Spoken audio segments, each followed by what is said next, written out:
moment he landed the Farfarer, Reynardo had a rare feeling of regret. It's not too late, he thought. He could turn around and sell for Zenobia's island. He frowned. Wait a minute. He didn't want to kill Zenobia, did he? Sure, technically she was the enemy, but they'd been at Sword Fu School together. They'd never been lovers, but somehow they'd been closer. She'd told him every secret about herself, except the biggest one, that she was the Emperor's daughter. No, kill Zenobia, whispered the stone, before it's too late.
There was something sour in the air.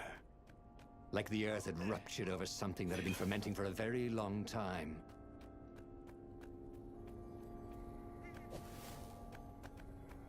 You almost never saw wild gogglers together like this. Toads had to train them not to peck each other to death. So these had to be Imperial gogglers.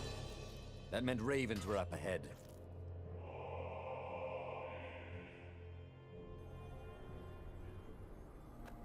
That was always a rush.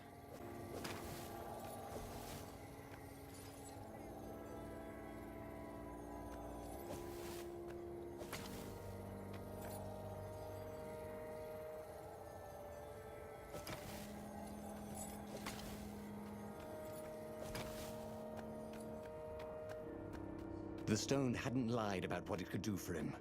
With each raven he cut down, he felt a jolt of power flowing into his arm. "You're weak," whispered the stone. "The call will kill you." "Are you afraid of it?" "No, don't be ridiculous," it chuckled. But it's unstable. It will poison you if someone just carry it, and if you try to use it, it will explode catastrophically. Reynardo did not trust rocks that talked in his head. He went onwards. This couldn't be good for global warming.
He was a bard when he needed one.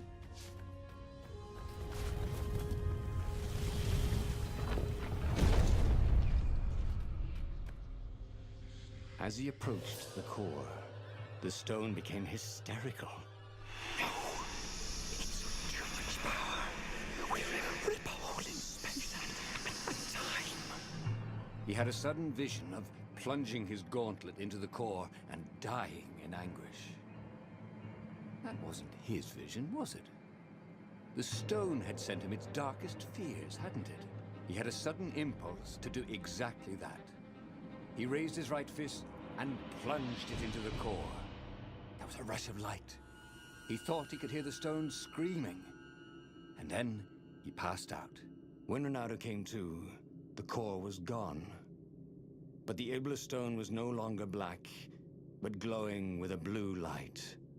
And it was silent. "I can't hear you," he sang out, and "You?" It didn't answer. "Ha!" he said. He had defeated the demonic gem with the power of his mind. He felt invincible. It was time to attack the Imperial outpost on the Nexus. Take the battle to the enemy. But among the huge crystals, there was also an observatory. A wise man would probably ask the scientists exactly what he had first. How wise was he?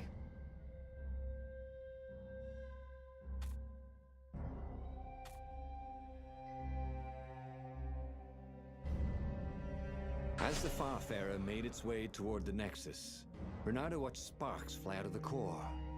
The Iblis stone sucked them in hungrily. You'd think the stone would want this kind of power, wouldn't it? Thought Bernardo. Well, the scientists would explain it all. This time, Bernardo was sure he'd figured out how to use the core safely.